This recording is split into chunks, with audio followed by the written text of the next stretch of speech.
Kisah akan berfokus pada seorang polisi bernama Frank. Ia bersama sahabatnya Doug pergi ke sebuah dermaga untuk menangkap seorang tersangka kasus pembunuhan, di mana si penjahat yang tidak mau ditangkap pun langsung menawan rekannya sendiri. Weapon! Whoa, whoa, whoa! There's more, Jimmy! Ketika Frank menyadari peluru si penjahat telah habis, ia merasa dirinya sudah menang. Sehingga, Frank dengan pedenya mengejar si penjahat sampai ke pinggir jalan. Tapi apa yang terjadi?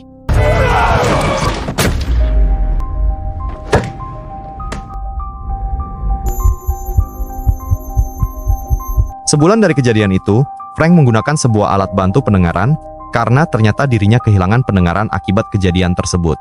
Di mana Frank juga dipindah tugaskan dari petugas lapangan menjadi pekerja di belakang meja sambil memulihkan diri, berharap pendengarannya bisa normal kembali.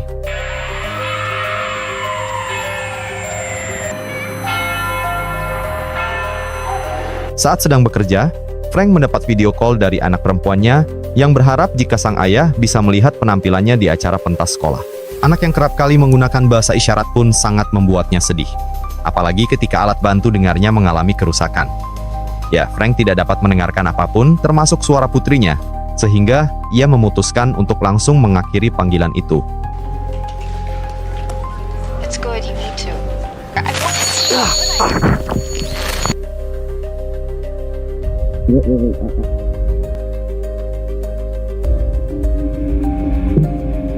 Frank mendapatkan penjelasan dari dokter spesialisnya bahwa bagian telinga yang berbentuk siput atau yang biasa dikenal dengan nama koklea miliknya sudah mengalami penurunan performa, menyisakan hanya 30% saja.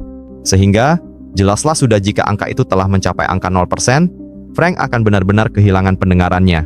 And more exposure to loud noises could lead to even further damage. Dokter tidak bisa menjamin pendengaran Frank kembali.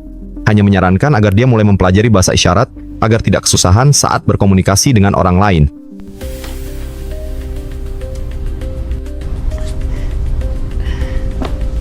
Very good.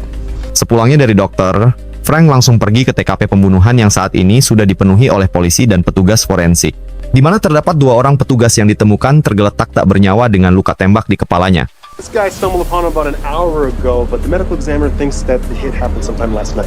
Frank kemudian bertanya pada seorang tunawisma yang diketahui adalah sosok penemu mayat itu, di mana percakapan mereka tidak berjalan lancar akibat si bapak berbicara terlalu pelan, sehingga Frank tidak bisa mendengar sepatah kata pun yang dia ucapkan. Frank!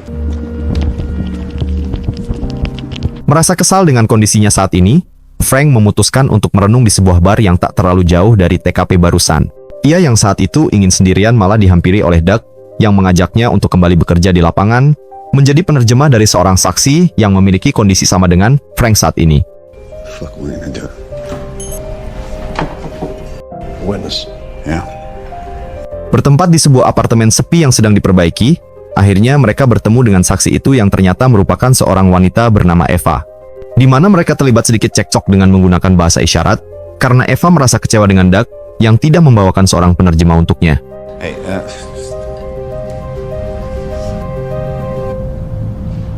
Setelah mengetahui jika Frank juga menderita hal yang sama dengan Eva, ia akhirnya memaklumi dan langsung memulai sesi tanya jawab agar pekerjaan itu selesai lebih awal. Eva bercerita jika di malam kejadian, ia pergi keluar rumah untuk memotret langit yang saat itu sedang indah dengan dihiasi bulan purnama. Di mana keindahan itu berubah mencekam ketika dirinya tak sengaja melihat sekelompok orang membunuh 2 pemuda dengan alasan yang tidak dia ketahui.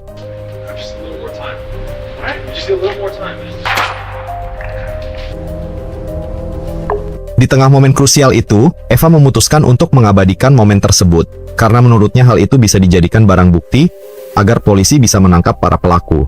Untuk bahan pernyataan, Doug meminta HP milik Eva sebagai barang bukti, di mana Eva dengan sukarela memberikan HP-nya, berharap jika kasus ini dapat segera diselesaikan. evidence. We'll get it back to you. Ketika Frank sedang berada di toilet, ia mendapatkan notifikasi terkait baterai HP-nya yang hampir habis. Namun, perhatiannya teralihkan ketika dia sedang menyimpan HP-nya di atas wastafel dengan sebuah lubang cukup besar tepat di samping kloset, Berikut sebuah obat anti-overdosis yang membuatnya curiga tentang siapa wanita ini sebenarnya.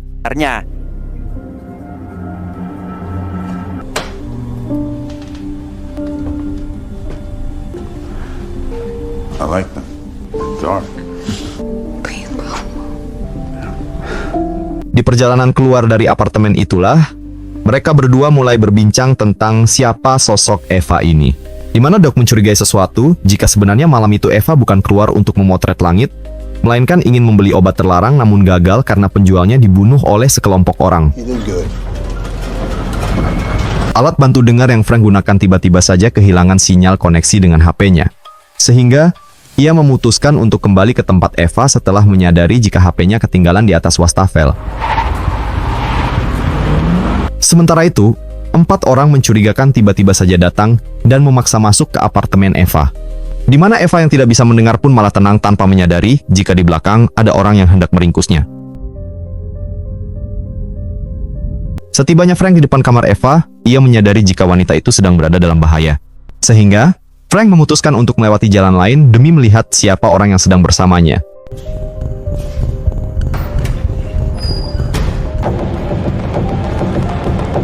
Dia bernama Lynch, orang yang tempo hari melakukan pembunuhan. Ia menginterogasi Eva dengan lembut dan perlahan agar tidak merasa cemas, mengingat Eva yang tidak bisa mendengar dan bicara. Did anyone else see the video? No. No. Ketika Lynch menyadari jika Eva sedang berbohong, ia langsung memerintahkan anak buahnya untuk memeganginya. Ia akan menyuntikkan sebuah obat yang bisa membuat Eva mati overdosis. Ketika Eva hampir disuntik itulah, Frank memutuskan untuk masuk lewat jendela. Ia mengambil senjata Lynch yang tergeletak di atas meja.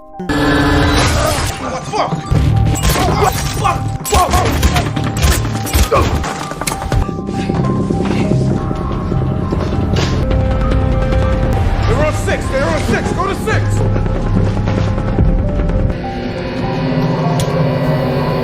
Bangunan apartemen yang sudah Lynch kuasai 100% menganggap jika Frank tidak akan bisa keluar dari apartemen.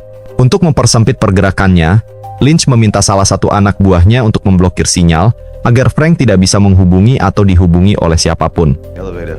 What floor it's on? Everything's set to fire escape. It's my plan. Ketika sedang berduaan itulah, Frank bertanya terkait alasan kenapa Eva baru melapor setelah lewat 2 hari, sekaligus mengapa ada obat anti-overdosis yang sangat mencurigakan. Sehingga, ia beranggapan jika sebenarnya Eva merupakan seorang pecandu yang malam itu keluar bukan untuk memotret, melainkan hendak membeli obat terlarang, tapi gagal karena penjualnya sudah terlebih dahulu dihabisi oleh seseorang.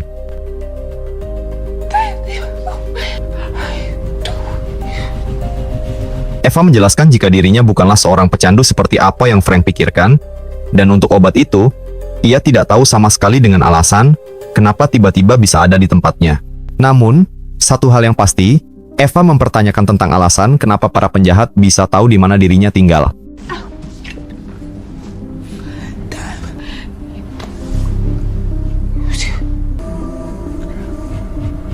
Sementara itu, salah satu anak buah Lynch bernama Flores mendapat luka akibat hasil dari baku tembak dengan Frank. Di mana Lynch memutuskan untuk langsung menghubungi seorang paramedis profesional karena mereka tidak akan pernah bisa memasuki rumah sakit dengan status buronnya saat ini. Tak berselang lama, para paramedis profesional itu datang dan langsung menjelaskan tentang beberapa aturan wajib yang harus Lynch dan Flores ketahui agar mereka tidak mendapatkan gangguan berupa pertanyaan yang menurutnya akan melanggar aturan. Help me get him out. Ketika si paramedis meminta bantuan kepada Lynch untuk mengambilkan handuk, ia tak sengaja menemukan ponsel Frank tergeletak di atas meja. Ia menyadari jika saat ini kedua mangsanya tidak memiliki alat komunikasi. Sehingga, Lynch langsung menghancurkan HP-nya saat itu juga. Frank sendiri saat ini akan keluar dari kamarnya untuk melihat bagaimana kondisi di luar.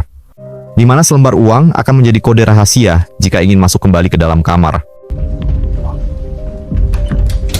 Setelah ditinggal oleh Frank, Eva melihat seseorang di apartemen sebelah. Ia sebisa mungkin meminta pertolongan dengan melambaikan tangannya beberapa kali, di mana orang itu malah pergi dan tidak memperdulikan sinyal SOS dari Eva. Eva sempat merasa senang ketika melihat 2 orang polisi datang ke apartemen, namun kesenangan itu berubah menjadi kekhawatiran karena ternyata 2 polisi itu juga bagian dari kelompok Lynch yang datang ke sana bermaksud untuk menangkapnya. They armed? Negative. Lieutenants? Not many. Baru saja beberapa menit keluar melihat keadaan, Frank tiba-tiba saja merasa pusing dengan alat bantu pendengarannya yang juga mati secara mendadak tanpa tahu jika HP miliknya sudah dihancurkan. Sehingga, dalam momen itu, ia memutuskan untuk langsung kembali ke kamarnya. Di kamar, Frank kembali dibuat syok dengan sebuah fakta tentang datangnya dua orang polisi yang buron. Ia memutuskan untuk mengeceknya secara langsung. Ia berhasil menemukan sebuah intercom atau alat komunikasi dua arah, di mana panggilan itu mengarah langsung kepada pusat layanan apartemen. Frank menjelaskan jika dirinya tidak bisa mendengar, sehingga hanya memberitahu pihak hotel jika saat ini Eva dan dirinya sedang disandra oleh sekelompok orang jahat. Can't hear anything, so just listen. Selesai dengan si operator layanan, mereka memutuskan untuk kembali ke kamarnya lagi. Tapi tiba-tiba,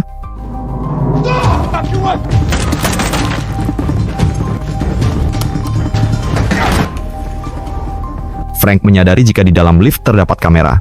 Ia langsung menghancurkan kamera itu dengan pegangan pistolnya. Sehingga, anak buah Lynch yang bertugas di balik layar pun menyadari jika saat ini senjata Frank tidak berpeluru. My gun! Eva berhasil mengecoh Lynch dengan menaik turunkan lift 2 kali, sehingga mereka bisa kembali masuk ke dalam kamar. Eva dengan Flores yang masih terduduk akibat lukanya yang baru saja diobati. Don't fucking move. Flores menyadari jika saat ini mereka berdua tidak bisa mendengar apapun. Hal itu terbukti ketika Frank tidak menyadari jika saat ini Eva sedang disandar oleh si paramedis. Di mana aturan yang si paramedis junjung tinggi membuatnya memilih untuk pergi tanpa memperdulikan Flores yang mungkin nyawanya berada dalam bahaya. Not part of the job. Right now! Mereka berdua hampir saja ketahuan ketika Frank tak sengaja menimbulkan suara, di mana mereka langsung keluar lewat jendela dan memasuki sebuah kamar milik teman Eva yang sudah lama ditinggalkan.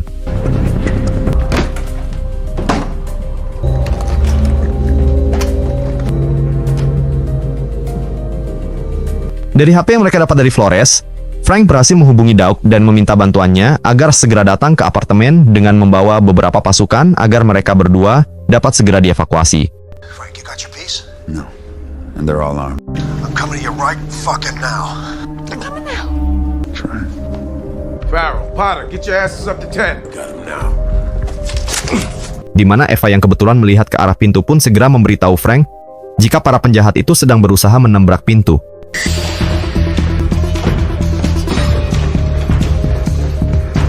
Sadar jika mereka saat ini sedang dilacak, Frank tak mempunyai pilihan selain harus membuang ponselnya. Yang hal itu berhasil mengelabui Lynch. Sehingga, Frank dan Eva dapat kembali bersembunyi tanpa takut mereka akan ketahuan lagi.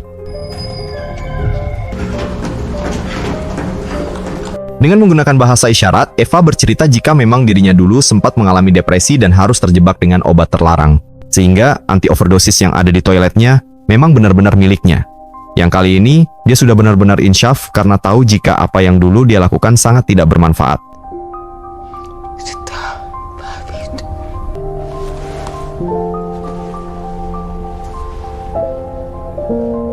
Di tengah perbincangan itu, mereka melihat Doug baru saja datang ke apartemen.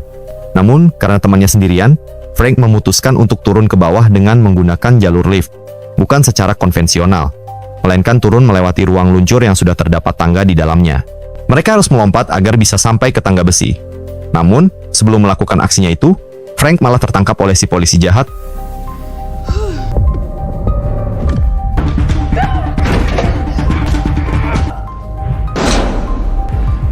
Dan Lynch yang kebetulan juga menaiki tangga. Lynch langsung menghubungi anak buahnya menggunakan walkie-talkie.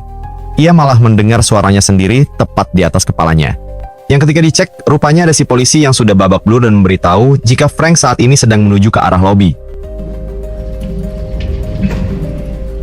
Keluar dari ruang lift, Frank malah disuguhkan dengan Doug yang saat ini sedang ditawan oleh anak buah Lynch yang sedari tadi menunggu di lobi. Ya, Frank memutuskan untuk mengalah demi menyelamatkan sahabatnya. Tapi apa yang terjadi? I'm so sorry, Frank.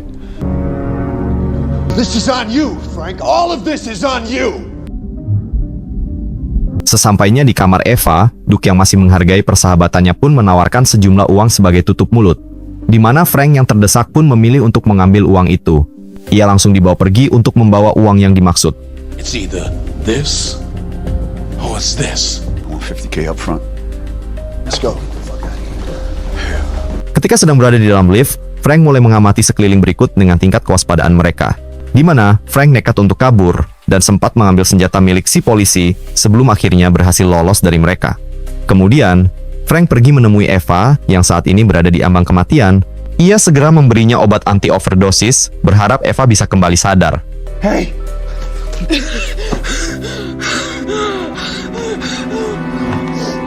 Ketika sadar, Eva memberitahu jika efek obat anti-overdosis hanya bertahan 10 menit saja. Ia tidak bisa melarikan diri karena hal itu akan memakan waktu yang cukup lama, di mana Frank memutuskan untuk membumi hanguskan kamar Eva agar para penjahat itu tidak akan pernah bisa masuk. Lynch bersama anak buahnya saat ini kembali untuk mencari Frank dengan penuh kemarahan. Ia sudah memberikan kesempatan hidup dan malah disia-siakan. Sehingga kali ini tidak ada kesempatan kedua selain memberikannya hadiah berupa kematian. Frank yang tahu jika Lynch akan masuk lewat jendela pun memberikan senjatanya kepada Eva, memintanya untuk langsung menembak jika dia melihat sesuatu di luar jendela.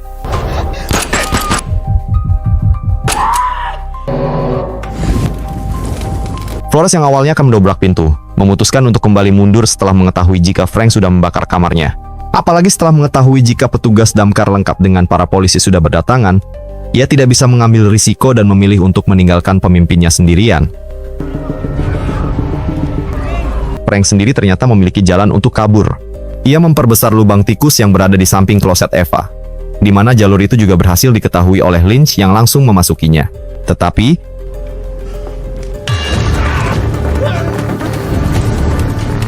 entah apa yang Lynch pikirkan, alih-alih pergi dari tempat itu yang notabene akan segera habis terbakar, ia malah ikut masuk mengejar Frank dan bertemu dengan Lynch dengan kondisi yang setengah buta. Frank dan Eva berhasil masuk ke dalam salah satu ruangan milik orang lain yang ternyata adalah studio musik. Mereka yang tidak bisa mendengar pun memutuskan untuk menjebak Lynch masuk ke ruangan dan langsung menyalakan musik dengan suara yang bisa merusak gendang telinga seseorang.